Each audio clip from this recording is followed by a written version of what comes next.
Hi weavers, welcome to our channel just imagine novels. ఈరోజు మన కథ వంశీ మోహన ఎపిసోడ్ 5.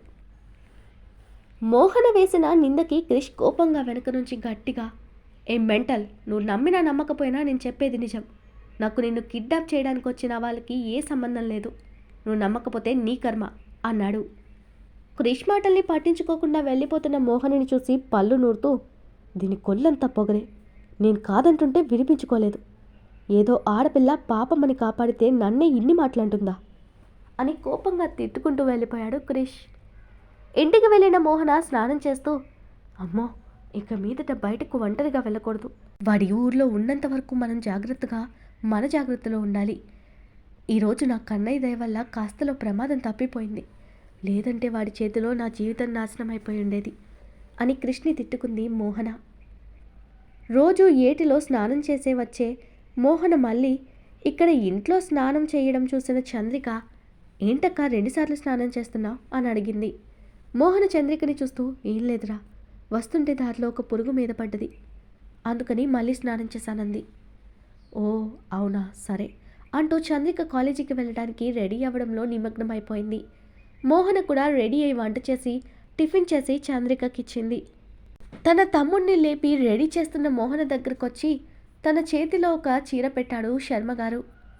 ఇంత పొద్దున్నే కొత్త చీర ఏంటి నాన్న అయోమయంగా అడుగుతున్న మోహన వైపు చూస్తూ, నిన్ను పెద్ద పూజారి గారు నీకు ఈ చీరిచ్చి కట్టుకోని మరీ రమ్మని చెప్పారమ్మా. ఈరోజు నిన్ను గుడి దగ్గరకు తీసుకురమ్మన్నారు, అందుకే ఈ చీర తీసుకొచ్చాను. ఇది కట్టుకుని గుడి దగ్గరికి రాతల్లి, నేను కూడా అక్కడే ఉంటానని చెప్పి శర్మగారు వెళ్ళిపోయారు. పెద్ద పూజారి గారు చెప్పారంటే ఏదో ముఖ్యమైన పనే అయ్యుంటుందనుకున్న మోహన ఇంటి పనులన్నీ గబగబా పూర్తి చేసి తమ్ముడిని కూడా స్కూల్కి పంపించిన తర్వాత శర్మగారిచ్చిన చీర కట్టుకుని నీట్గా రెడీ అయ్యి గుడికి వెళ్ళింది. ఏటికట్టు దగ్గర మోహనతో గొడవపడి ఇంటికి వెళ్ళిన క్రిష్కి తను రోజు తన్వయత్వంతో వినే పాట పాడింది మోహన అని తెలిసినప్పటి నుండి అతని మనసులో లేదు.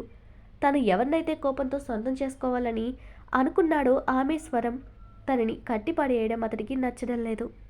ఆ పొగరుపోతుని నేను వదలను. అది రెండోసారి నన్ను అవమానించింది. చెయ్యని తప్పుకు నన్ను బాధ్యుణ్ణి చేస్తుందా, దానికి నేనంటే ఏంటో చూపించాలి అని కోపంగా అనుకుంటున్న కృష్ణని చూసి, ఏంటి కృష్ణ, ఎప్పుడూ లేనిది ఇంత తొందరగా నిద్రలేచావు అని అడిగాడు అక్కడికొచ్చిన శరత్. ఏం లేదురా, కొత్త ప్లేస్ కదా, నిద్ర పట్టలేదు, అలా తిరిగొచ్చానులే అని నవ్వుతూ కవర్ చేశాడు క్రిష్. నీ పెదాలు నవ్వుతున్నాయి కానీ నీ కళ్ళల్లో కోపం దాచలేదు, ఇంకేదో దాస్తున్నావు అనిపిస్తుంది. ఏం జరిగింది కృష్ణ అని డౌట్గా అడిగాడు శరత్. ఏమీ జరగలేదులే కానీ ఈరోజు కూడా ఆ గుడి ప్రోగ్రాం ఉందటనా అని చిరాక్గా అడిగాడు క్రిష్. రేయ్, దేవుడి పూజను అలా అనకూడదని కోప్పడ్డాడు శరత్. దేవుడు ఉంటేనేగా మనకి పాపమో శాపమో రావడానికి. మా వాళ్ళతో చేరి నీకు కూడా చాదస్తం వచ్చింది. ఇప్పుడు నేను గుడికి రావాలా వద్దా అని చిరాక్గా అడిగాడు కృష్ణ. నీతో నేను వాదించలేను కానీ ఈరోజు గుడిలో నీతో ఏదో పూజ చేయించాలని మీ గ్రాని ఏర్పాటు చేసింది. నువ్వు రెడీ అయితే స్టార్ట్ అవుదాం అన్నాడు శరత్. క్రిష్కి ఇష్టం లేకపోయినా శరత్ మాట కోసం పేచీ పెట్టకుండా రెడీ అయ్యి అందరితో కలిసి గుడికి స్టార్ట్ అయ్యాడు. జమీందార్ల పూజ అయిపోయిన తర్వాతే మోహన్ని రమ్మని చెప్పడంతో శర్మగారు వాళ్ళ పూజలు నిర్వహిస్తూ ఉన్నారు. క్రిష్ని యాగం దగ్గర కూర్చోబెట్టి అక్కడున్న పూజారులు పూజ చేస్తూ ఉన్నారు. అతడి జాతకంలో దోషాలు పోయి రాబోయే గడ్డు కాలంలో అతడికి ఏం కాకుండా ఉండాలని ఆ పూజ చేయిస్తుంది జయంతిదేవి. పెద్ద పూజారి గారు క్రిష్ జాతకం గురించి చెప్పినప్పటి నుండి ఆవిడలో దిగులు నిండిపోయింది. కానీ అందరికీ భిన్నంగా వంశీ ఆలోచనలున్నాయి. పెద్ద పూజారి చెప్పింది అతను అస్సలు పట్టించుకోలేదు. క్రిష్ని కోపంగా చూస్తూ ఉంటాడు వంశీ తండ్రి రాణా ప్రతాప్. అతడికి క్రిష్ పెద్ద మనవడిగా అందరూ ఎక్కువ ఇంపార్టెన్స్ ఇవ్వడం కోపం కలిగించే విషయం అతడికి. యాగం పూర్తయిన తర్వాత పూజారి గారు కృష్ణని ఆశీర్వదించారు. ఆ కుటుంబం అక్కడి నుండి వెళ్ళిన తర్వాత తన శిష్యుణ్ణి పిలిచి కొన్ని జాతకాలనిచ్చి పరిశీలించమని చెప్పారు పూజారి గారు. జమీందార్ల కుటుంబం వెళ్ళిపోవడంతో మిగిలిన ఊరి వాళ్ళకి పూజలు చేస్తూ ఉన్నారు శర్మగారు. మోహన గుళ్ళోకి రాగానే అందరూ మోహన్ని చూసి, చాలా చక్కగా పద్ధతిగా ఉన్నావు తెల్లి అని మెచ్చుకోసాగారు. కార్లో వెళ్తున్న క్రిష్కి మోహన గుడికి వెళ్తూ దారిలో కనపడింది. ఆమెని చూసిన క్రిష్ ఫ్రీజ్ అయిపోయాడు. ఇదేంటి ఇంత అందంగా రెడీ అయ్యి ఎక్కడికి పోతుంది అని ఆలోచిస్తూ శరత్ని కార్ ఆపమన్నాడు. శరత్ కార్ ఆపగానే దిగిపోయిన క్రిష్, నేను గుడిలో ఫోన్ మర్చిపోయాను, తీసుకుని వస్తాను, మీరు వెళ్ళిపోండి అన్నాడు క్రిష్. శరత్ డౌట్గా చూడటంతో తనకి కన్ను కొట్టాడు క్రిష్. అతడేదో చేయబోతున్నాడని అర్థమైన శరత్ జాగ్రత్త అని చెప్పి తిరిగి కార్ స్టార్ట్ చేశాడు. జయంతిదేవి సులోచన మౌనంగా ఉంటే జనార్దన్కి ఇంతకుముందు తన కంటిలో పడ్డ మోహన రూపాన్ని చూసి ఒకవేళ తను అనుమానించే అమ్మాయి తానేనా అనుకున్నాడు. క్రిష్ నేరుగా మోహనని వెతుకుతూ గుడివైపు వెళ్ళాడు. మోహన గుళ్ళోకి వెళ్ళి ఆ మురళీ మోహనుడి దివ్యమంగళ రూపాన్ని దర్శనం చేసుకుని భక్తిగా నమస్కరించి తీర్థయాత్ర ప్రసాదాలు అందుకుని పెద్ద పూజారి దగ్గరకు వెళ్ళింది. మహాలక్ష్మిలా నడిచొస్తున్న మోహనని చూస్తూ పూజారి గారి మనసులోనే భగవంతుణ్ణి తలుచుకుంటూ, ఎవ్వరికీ అపకారం తలపెట్టకుండా అందరి మంచి కోరుకునే మంచి మనసున్న అమ్మాయి, నిన్ను నిరంతరం పూజిస్తుంది కదా మాధవ, తనకి ఇన్ని కష్టాలు పెట్టకు తండ్రి, ఆమె తలరాతలో కాస్తైనా సంతోషం కలిగేలా చేయబోతున్నాను, నా ప్రయత్నానికి కాస్తైనా సహాయపడు అని ప్రార్థించాడు. మోహన చిరునవ్వుతో పూజారి దగ్గరకు వచ్చి ఆయన పాదాలకు నమస్కరించి వినయంగా నిలబడి, రమ్మన్నారంట, నాతో ఏదైనా పనుందా తాతగారు అని అడిగింది. ఆయన మోహన తల మీద చెయ్యి పెట్టి నిమురుతూ, శీఘ్రమేవ కళ్యాణ ప్రాప్తిరస్తు అని దీవించారు. ఆ మాటకి మోహన ఆయన వైపు చూసి, నా పరిస్థితి ఎలాంటిదో మీకు తెలిసి కూడా ఇలా అనడం భావ్యమా తాతగారు అని కాస్త బాధగా అడిగింది. ఎప్పుడు ఏది జరిగినా ఆ పరంధాముడి అనుగ్రహంలో భాగమే అనుకోవాలి. ఆ మాధవుడే నా నోటి వెంట ఈ పలుకులు పలికించాడు తల్లి అని చిరునవ్వుతో చెప్పాడు ఆయన. మోహన చిరుకోపంగా, మన మాధవుడికి నా బాధ్యతలేమిటో తెలుసులేండి, మీ మనసులో కోరికలు, మీ మనసులో ఉన్న భావాల్ని బయట పెడుతూ మాధవుడి మీదకి తోసేస్తున్నారు అని చమత్కారంగా అంది. నా ఆశ అనుకో చిట్టి తల్లి అని చిరునవ్వుతో చెప్తూనే తన సంచిలో నుంచి ఒక ఫోటో తీసి ఆమెకు అందిస్తూ, అబ్బాయి ఎలా ఉన్నారో ఒకసారి చూడమ్మా అన్నారు. ఫోటోను చూసి మళ్ళీ తిరిగిచ్చేస్తూ, నాకెందుకు చూపిస్తున్నారు తాతగారు అని అనుమానంగా అడిగింది మోహన. కారణం ఉంది తల్లి అని నవ్వి శర్మగారు రావడంతో ఆయనకు కూడా ఫోటోని చూపిస్తూ, ఈ విషయం మీ ఇద్దరి సమక్షంలో మాట్లాడాలని నిన్ను రమ్మన్నాను మోహన. ఈ అబ్బాయి నా మనవడు, నా కూతురికి ఒక్కగానొక్క కొడుకు, సిటీలో మంచి ఉద్యోగం చేసుకుంటున్నాడు.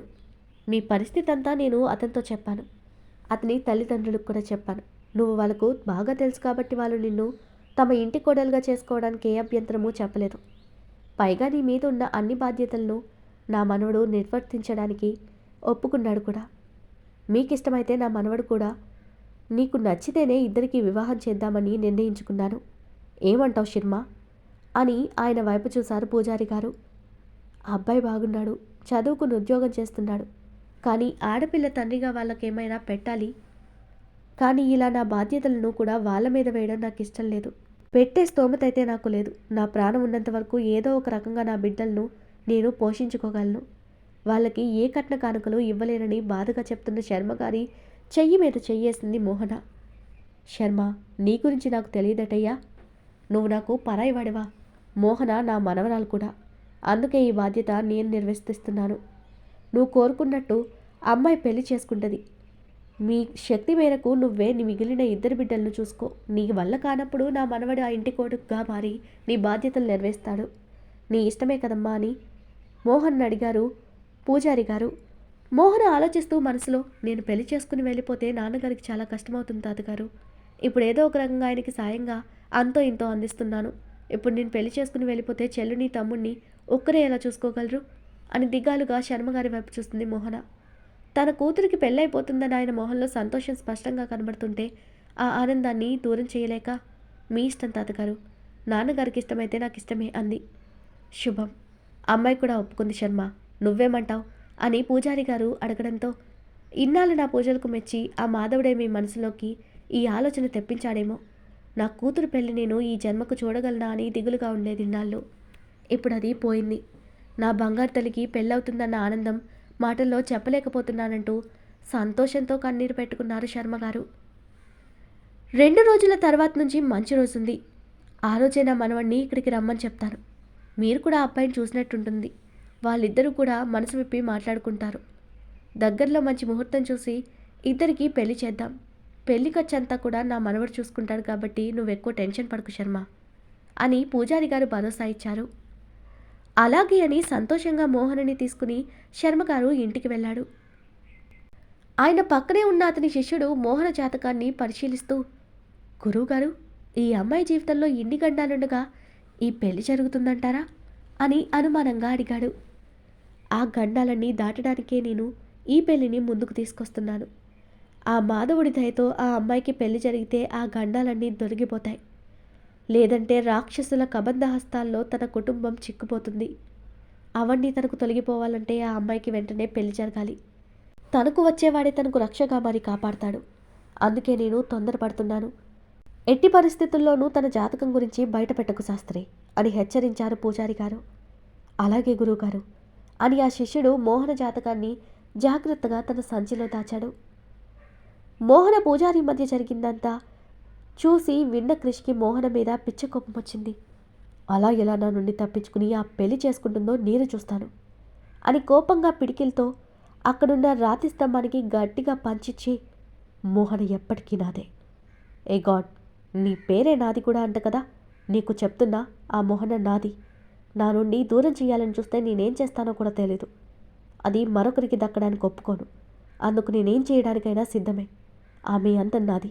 తను ఎప్పటికీ ఈ క్రిష్ కాళ్ళ దగ్గర పడి ఉండాల్సిందే అని కోపంగా దేవుడికి కూడా వార్నింగ్ ఇస్తూ చివర్లో పూజారి గారి మాటల్ని తలుచుకుంటూ, దానికి పెళ్లి జరిగితే కష్టాలు తీరుతాయా, ఇవన్నీ నమ్మాలా అనుకుంటూ కొట్టిపారేశాడు క్రిష్. కానీ మోహన పెళ్లి నాపడానికి మాత్రం ఫిక్స్ అయ్యాడు. వంశీ తండ్రి రాణప్రతాప్ సింహ ఇక పూజలయ్యాయి కదా, మేం బయలుదేరతామని తల్లి జయంతిదేవికి చెప్పగానే వంశీ లోపల కంగారు పడ్డాడు, అప్పుడే వెళ్ళాలా అని. అదేంటి చిన్నోడా, అప్పుడే వెళ్ళడం? ఎటూ వచ్చారు కదా, మీ నాన్నగారి పుట్టినరోజు వరకు ఉండి ఆ కార్యక్రమం కూడా చూసి బయలుదేరండి అంది పెద్దావిడ. ఆయనకక్కడ అందరూ తమకంటే తన అన్నకి ఫ్యామిలీని, అన్న కొడుకైన క్రిష్ని గొప్పగా చూడడం, క్రిష్కి యువరాజులా ట్రీట్మెంట్ చేయడం ఓర్వలేకపోయినా కానీ అతనికి తల్లి మాటంటే ఉన్న గౌరవంతో తప్పక ఆగాడు రాణా ప్రతాప్. తండ్రి అక్కడే ఉండడానికి ఒప్పుకోవడంతో వంశీకి చాలా ఆనందంగా అనిపించింది. చంద్రికను వదిలి అప్పుడే వెళ్ళడం వంశీకి అసలు ఇష్టం లేదు. తండ్రిని ఎలాగైనా కన్విన్స్ చేసి అక్కడే ఉండాలని అనుకుంటున్న వంశీకి తన తాతయ్య బర్త్డే కలిసొచ్చిందనే చెప్పాలి. తాతయ్య బర్త్డేలోపు చంద్రిక మనసులో ఏముందో తెలుసుకోవాలనుకున్నాడు వంశీ. దానికోసం ఏవేవో ప్లాన్లు ఆలోచించాడు. తనకి పెళ్లి యోగం ఈ సంవత్సరం లేదని పూజారి గారు చెప్పిన మాటల్ని అబద్ధమని నిరూపించి అందరి ఎదురుగా చంద్రికని పెళ్లి చేసుకోవాలని ఫిక్స్ అయ్యాడు వంశీ. గుడి నుండి ఇంటికొచ్చిన మోహన్ శర్మ గారిని చూస్తూ, ఎందుకు నాన్న అంత తొందరపడి నా పెళ్ళికి ఓకే అంటున్నారు మీరు? ఈ సంవత్సరం ఉంటే మన చిన్ని చదువు కూడా కంప్లీట్ అయిపోతుంది కదా, తను ఏదైనా ఉద్యోగం చేస్తూ మీకు సహాయంగా ఉండేది. కానీ పెళ్ళి ఇప్పుడే అంటే ఎలా? మీ ఒక్కరి సంపాదనతో మన కుటుంబం గడవడం కష్టం కదా నాన్న. ఇన్నాళ్ళు నాతో చేతనైనా సాయం చేసి ఈ సంసారాన్ని లాగాము. ఇప్పుడు నేను వెళ్ళిపోతే మీరు ఇంకా ఇబ్బందులు పడతారు నాన్న, ఆలోచించండి.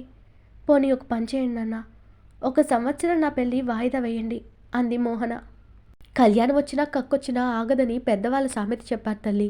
నీకా భగవంతుడు కళ్యాణ గడియలు ముందుకు తోస్తున్నాడేమో ఎవరికి తెలుసు. లేకపోతే ఎప్పుడూ లేనిది మన పెద్ద పూజారి గారి మనసులో ఉన్నట్టుండి ఈ ఆలోచన ఎలా వస్తుంది?